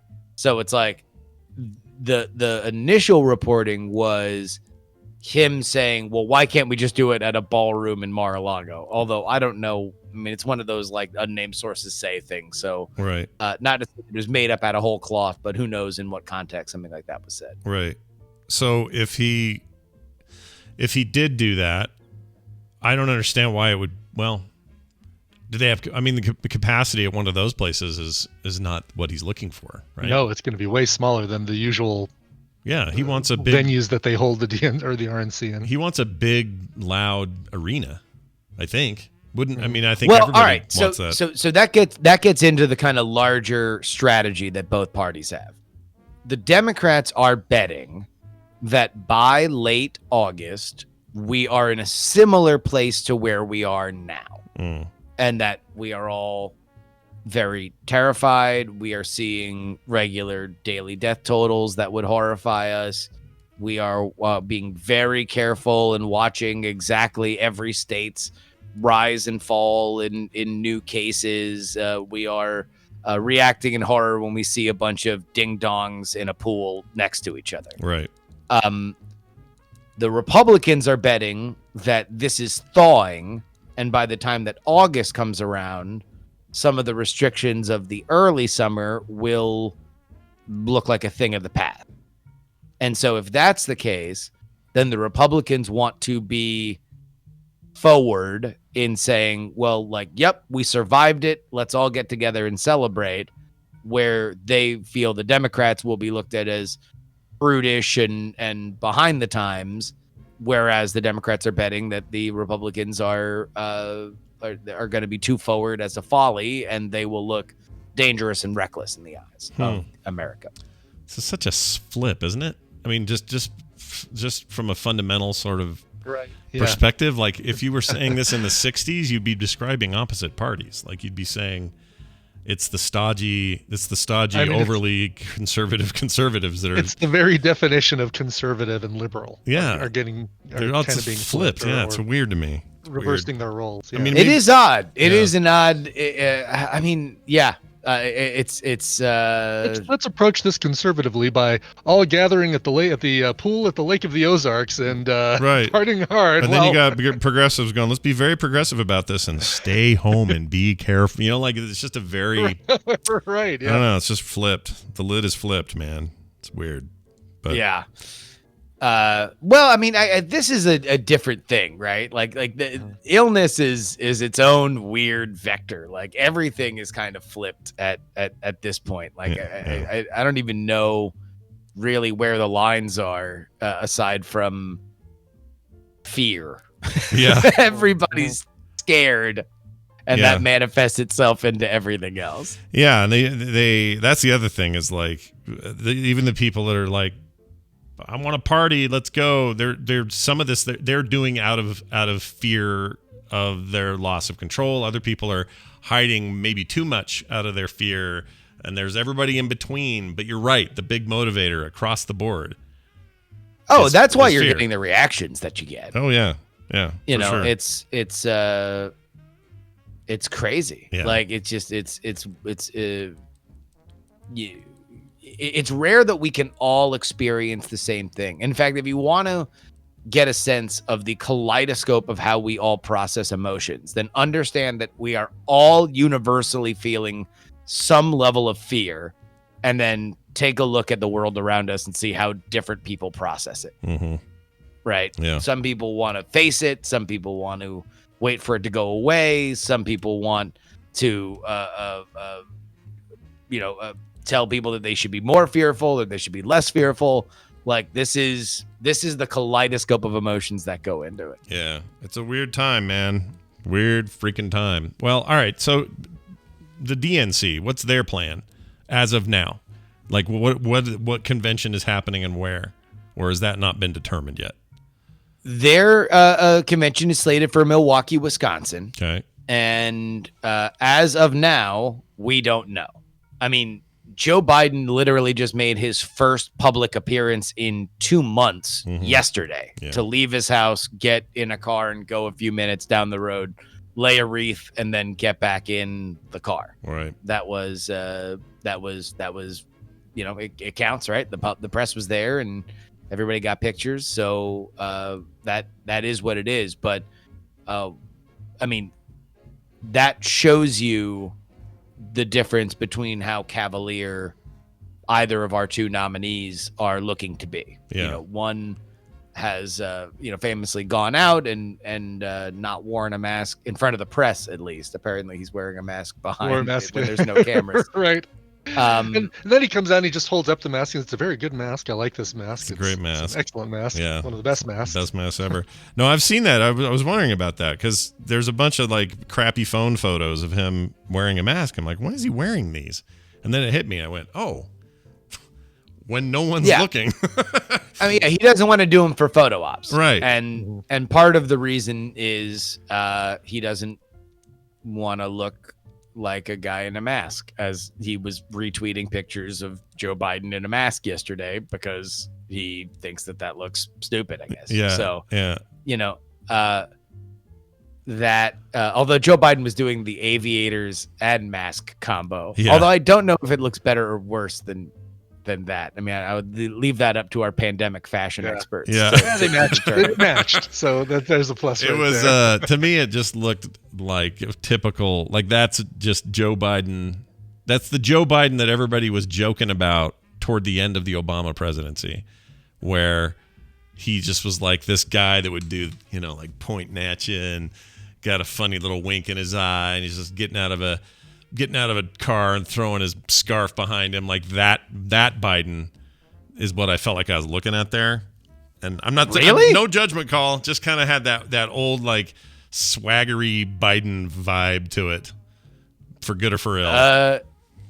Okay. Yeah, I don't know why. Everybody looks at things differently. It was probably I wouldn't swagger wouldn't be what I would determine what I would say to his gait as he fumbled his way into the SUV. But no, it's the wrong term. I don't mean swagger, because swagger literally speaks to his walk, and that's not what I mean. But it's probably mostly the aviators, like literally the aviators. Him and his wife in matching black masks. Like there was something about all that. He really, really, really leans hard into that as part of his branding. Mm-hmm. Like when you go to his events, he's got cardboard aviators around the room. He really is into the idea that he wears aviators. Yeah, there's something about that he's into, and it just reminded me of simpler times when Joe Biden was of little consequence, and when Joe Biden was being politely asked by the president to not run for president. Yeah, back then. Oh, those heady days. Anyway, well, all right. I feel like we've all learned a little something about what to expect from the conventions anyway. And I don't know. I don't know. I'm going to go. I'm going to go if they have them. I'm going to go cover it. Yeah.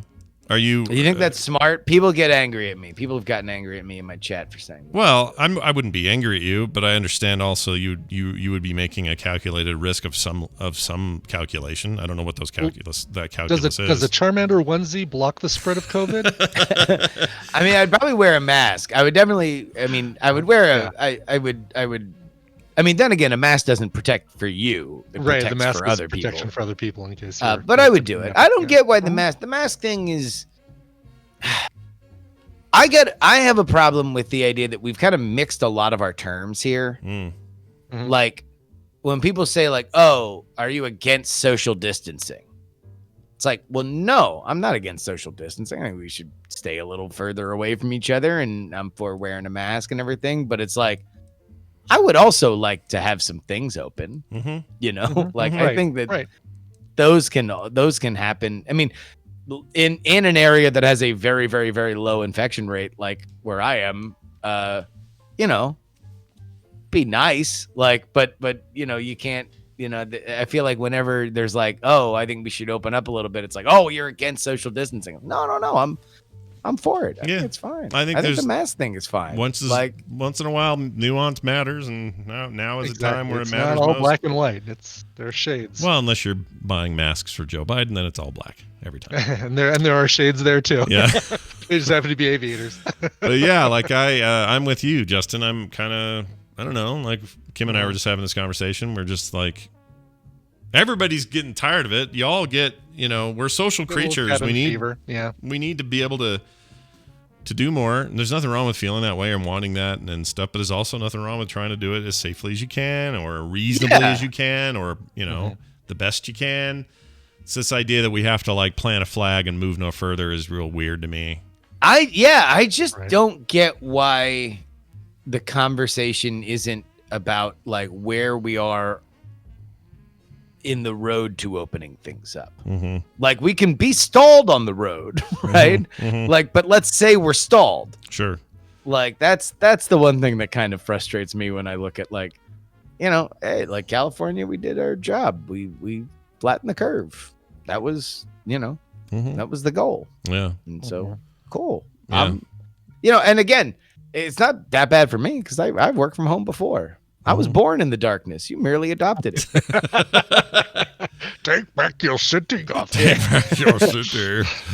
Yeah, I wish there was more focus on that, but hey, we're polarized. So that's what polarized communities do. Yeah. I put up a thing on Twitter yesterday just because I knew it was going to be a thing. I was like, you know, because we reported our lowest daily death total since like the end of March. Yeah. Basically, Yeah, yesterday. Saw that. That was good. And I'm like, hey, look at this. Good news. And I was about to qualify it. Yeah. Because I've been watching these numbers for fucking months, right? Yeah. And so it's like, I know that on weekends and on Mondays, that's when we report our lowest totals. For whatever reason, you know, as things kind of catch up from the weekend, these are our lowest totals. Mhm. And I was going to qualify it. And then I'm like, no, I will instead just put it out as totally unqualified good news. Yeah. And we'll just see what happens. And Yeah. it was like the first comment was like, yeah, like don't get too excited. Low total over the weekend. And it's like, yeah, but we've had a lot of low totals over a lot of weekends and they haven't been this low. Yeah. Sometimes, oh, you know what it's like? I think I got the good comparison. It's like when you've got an idea and it's a great idea and you know it's a good idea, but you still feel like you have to ask everybody in the room because if they don't feel like they're involved, then why did you have them here in the first place? So you say, hey, Bill, Yeah. what would you do to this? Even if Bill, I'm sorry, Bill Duran, I'm not trying to use your name in vain, but even if this Bill guy, let's call him William, at your meeting, has all the best intentions and even if he in his head goes, I already agree with this completely. It's 100% good. There's no way he's not going to say something like, well, maybe we could do, because that's what people do. Yeah. So it's impossible to ever do that anymore. It drives me crazy. You can't say anything without somebody going, well, actually, even if it's just not one simple factual thing. Like I don't mind those where I'll just say, the word butthole came from the ancient Mayans. Okay, if that's wrong and someone says, no, sorry, Scott, you're wrong, I'm cool with the black and white wrongs, right? Binary wrong and right, no problem. Let's do it. Correct or incorrect, got it. But if it's like, you know, this nuanced thing of like, oh, you think the second wave is going to be bad. Let me tell you about how we're working on the third one. I'm like, all right. Oh, my God. Yeah, no, we are definitely in a golden era for Doom fan fiction. Oh, yeah, big time. Like, nobody wants to be wrong about... Everybody is betting now that they would rather be correct on the apocalypse than wrong on salvation. Yeah. Right? Yeah. Yeah, I mean, I don't know. I hope one day we can all look back on it and go, oh, man, remember that? That was something. Anyway. I've been watching a lot of Community, and like I hope that it's just one of those crazy Community episodes where like everything goes crazy one episode, and the next episode they're like, "Hey, remember when that crazy thing happened?" And then they just kind of move all on. back to normal. Yeah. Yeah. Kind of do. I mean, I hate to say it, but I kind of hope for that. All right. Well, as always, Jerry's not just found here on Tuesdays. That'd be weird. He's got all kinds of other cool stuff going on, and I thought we'd let you have a moment here to tell us all about it. What's going on this week? Yeah, you know, we got politics has been rolling on. We're on the march to 1,000 patrons. So if you enjoy the show, then you know, That's go awesome. ahead and think about supporting it. But also, if you haven't listened to the show in a while, I feel like it's evolved a little bit. This week, we're going to be beginning a series of vetting some of the potential Biden vice presidents, taking a look at their past and possible attack lines from the Trump team and whether or not we think they are the person that they will pick. So we're going to take a look at Gretchen Whitmer this week, and we're going to have a pretty cool interview. So go ahead and check out PX3. And of course, I'm streaming live here on Twitch, twitch.tv/Justin R. Young. And it's Monday, Tuesday, Thursday, Friday, right after TMS. Yeah, we'll do a raid today, everybody, and send people over your way. Have a fantastic day. See ya, Good to bruvs. see ya. Bye now. See ya. Bruvs. He called us bruvs. Bruvs. I watched yeah.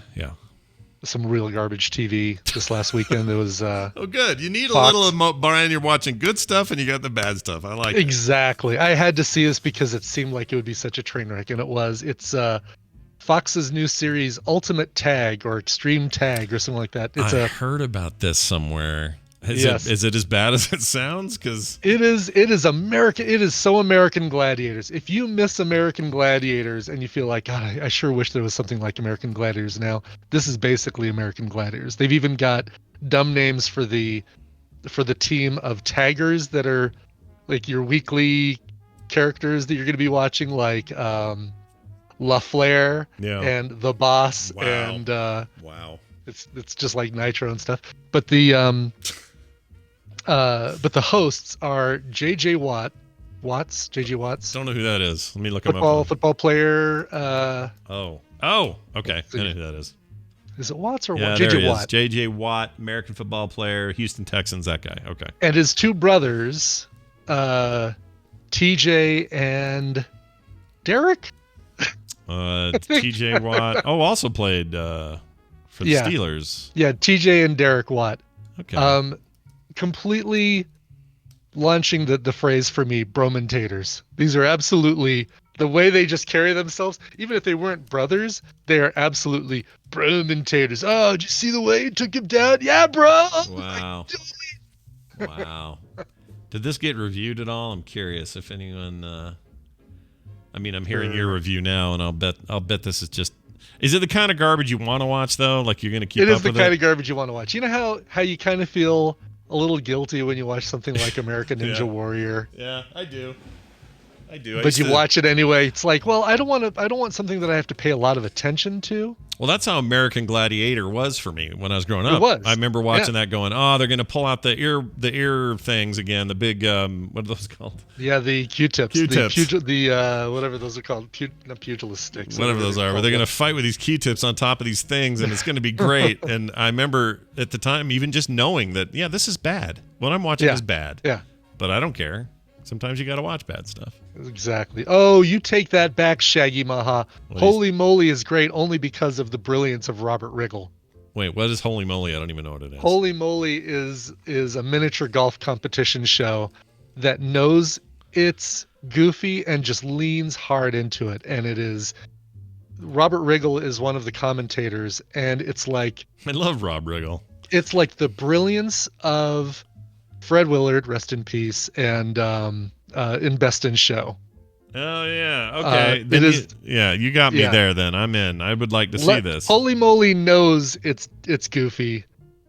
Ultimate Tag or Extreme Tag or whatever it is. Ultimate Tag has not figured it out yet. So is this an actual reality show of people playing miniature golf? It's not. Yes. Okay, so it's not. The way they have this on IMDb, it looks like a comedy.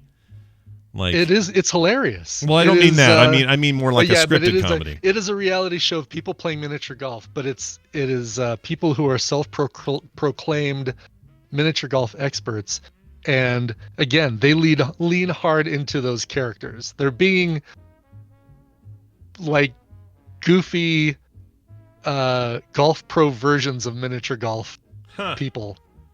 Holy Moly is worth seeing an episode of. You'll laugh your head off just at Robert Riggle himself, because he's as we were saying. Stephen Curry's in this. What's he doing in there? Oh, who? Steph Curry has there's a hole where you can either choose to have a robot finish the hole for you or have Steph Curry finish the hole for you, depending on who's closest to the pin. Wow. All right, you have me interested. I like Rob Riggle a lot. That dude cracks Watch one me up. episode of Holy Moly. You'll get a real kick out of it. All right. Maybe not so much an episode of Ultimate Tag, but because the way they do their poster, it actually looks like a movie. Like they have a poster Tin Cup, it says Holy Moly 2, the sequel. I'm like, well, wait a minute. That's right. You just season 2? Is that what you mean? I guess there oh are yeah, two this seasons. is Steph Curry's production company. But LC Knights is not in season 2. Steph Curry's not in season 2, or Robert Riggle's not. What's not in season 2? Because that might seal the deal. Like that might make me stop watching. Season 2. Oh, he has a broken hand, so no Steph Curry. Gotcha. Yeah, but Rob Riggle's still in there, and same with the other Rob guy, Riggle's Joe Testosterone, or whatever his name is. Vinny Testaverde. I don't know. Yeah. Testosaur or something. Steph Curry is animated. Oh, see, again, that's like That's great. It's even better. He's a cartoon in there. Jeez. Okay, I'm in. John Lovitz does it instead, so it's still. They're again, he's making a joke. The John Lovitz. They're making a joke about news radio, I think, aren't they? Is that what that is? No, I think they're saying John Lovitz does it instead. A couple people now. So John Lovitz is now the pro who can finish the hole for you. Oh, I thought they were making a news radio joke, which is that's when that show took a dump. But when Phil Hartman, Phil Hartman got shot, and then they put John Lovitz in there. And it was bad after God, that. okay, John Lovitz. I'm so sold now. I can't wait. I've been DVRing those Holy Moly, so I can't wait to watch season 2 now. It says he's a pirate. So wait, John Lovitz is a pirate. I don't know. Okay, that's great. Oh, this totally got derailed. Anyway, It did, but in the best way possible. Okay. Yes. All right, so watch an episode of Holy Moly. That's my super quick recommend. I'm sure that's on. It's on Hulu, or probably. something. Probably Hulu. There you go. Yeah. Probably Hulu. Or unless it's CBS. Right there by Parasite, which you haven't watched yet. Yeah, I still haven't watched that. Can't wait to learn all about that Parasite. You're waiting for English dub. You're waiting for your brother. I'm waiting for a dub. Oh, seriously? I'm You're not really. I'm not. Okay. I just haven't gotten around to it. I'll get to it.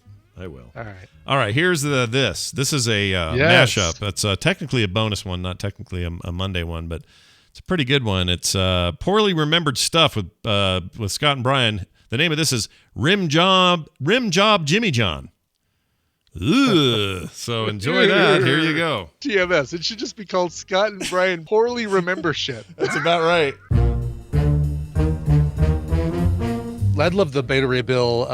What was his called? Not Stormbreaker. He had a different name. Stormbreaker's the new one. Lizard Stick. No? Yeah, that's what it is. Lizard Stick. Okay. Space Lizard Stick. Horseface Stick. Space Horseface Lizard Stick with what's his name?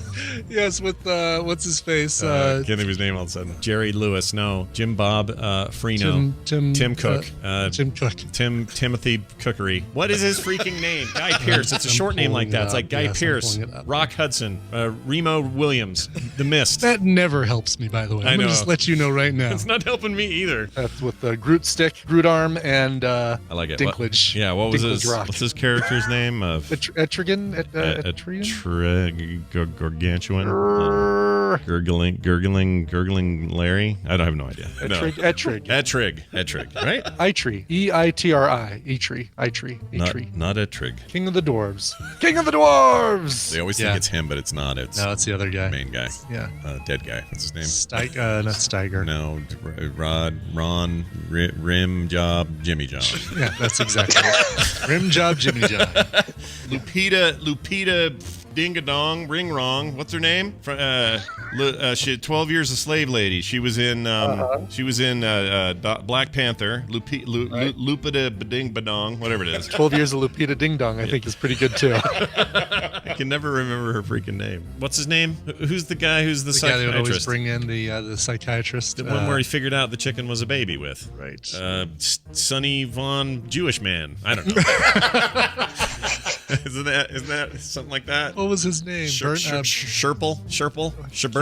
Bernie. Bernie Shaburple. Bernie Shaburple. That's it exactly, yes. I don't Can remember. Get it before the chat room. Yeah, the chat room's Sippy? Sydney. Oh, I thought you said Sippy. Yeah. Sydney Freeman. Sippy Shaburple. Sippy Shaburple. All right, Sydney Freeman, got it. Sippy Shaburple. Why was that never a title? I don't know if we were doing titles back then. That was an old clip, so who knows? I like that Luke Skywalker tries to solve it. No, Nyong'o. Like he's going to give the answer to the recording of us. Yeah. So we're trying to come up with the name. Yeah, let us... what you need is a time machine, so you can go back and tell us while we're talking about it at the time. And technically on that one, I knew it was Lupita Nyong'o, and I was really just waiting for Scott to figure it out. Yeah, it was. Sometimes we do that. We like to play that little game.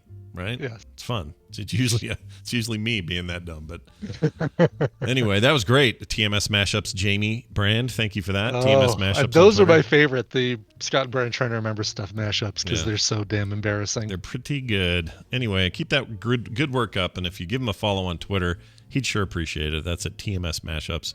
Yeah, so check that out. All right. I think that's going to do it for the show today. We have Wednesday. All days are all mixed up.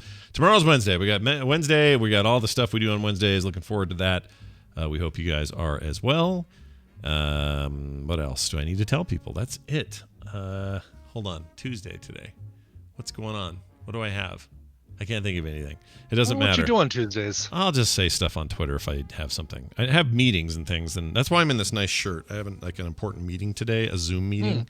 And I want nice. So you want to look professional? So what do you wear? What's down below? Just a pair of jeans. I was thinking about going shorty shorts or underwear, but I'm wearing jeans.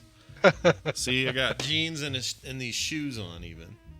Oh, wow. You wore shoes. Yeah. Why are you wearing shoes in the house? They're kind of house shoes. But it's also freezing down Those here. are not house shoes. Like slippers are house shoes. Well, Those are like lace up. Yeah, they're shoes. You're right. But it's cold down here. This floor is made of vinyl and cement, and then it's cold. Even though it's going to be 80 today. Do you not have slippers? None that I care to. I'm like Trump with the mask. I look dumb in slippers. Okay. Well, you know what I mean? Okay. Tim's the only person who's going to see, but all right. Okay. All right. Your slippers won't show up on Zoom. No, you're right. They won't. Unless I sit funny, but I'm not going to do that. I don't know. Maybe I'll wear slippers. I don't know. I just wanted to be complete today. Okay. All right. You know. Feel more professional, yeah, right? I wanted when to you're feel dressed. Okay. Complete. Done. All right. And all put together and stuff. I'm not tucked in. The shirt is not tucked in. Oh, whoa. I know. Maybe I could rectify that before the meeting. All right. I'm not even wearing socks. Oh, really? Wow. You're barefoot and pregnant downstairs. Fantastic. Like, shirt, shorts, service. That's it. That's all I'm doing. No shirt, no shoes, no problem, is what you said. No dice. No dice. Exactly. All right. That's it. Patreon.com/TMS if you would like to support this show and all of its goings on. We do bonus content. We do everything. You get all kinds of cool stuff. You get bonus stuff at the top and bottom of every show every day in its own little RSS feed. Can't get that any other way. So head on over and check it out. Patreon.com/TMS and get some monthly art, some other cool things. It's all kinds of stuff. So go check it out. All right. That's it. What else? Frogpants.com/TMS for everything else. Send those happy, angry, in-between emails to themorningstream@gmail.com. Themorningstream@gmail.com. Whichever one of the 7 dwarves you are, send us an email. Yeah, we don't care. We take all comers. That's right. All right, Brian, let's play a song and get out of here. What do you got? Sure. This one's going out to Mike from Perth in Western Australia. It says, hi, Scott and Brian. Hello, Scott and Brian. This year I thought I would do something crazy and fly to LA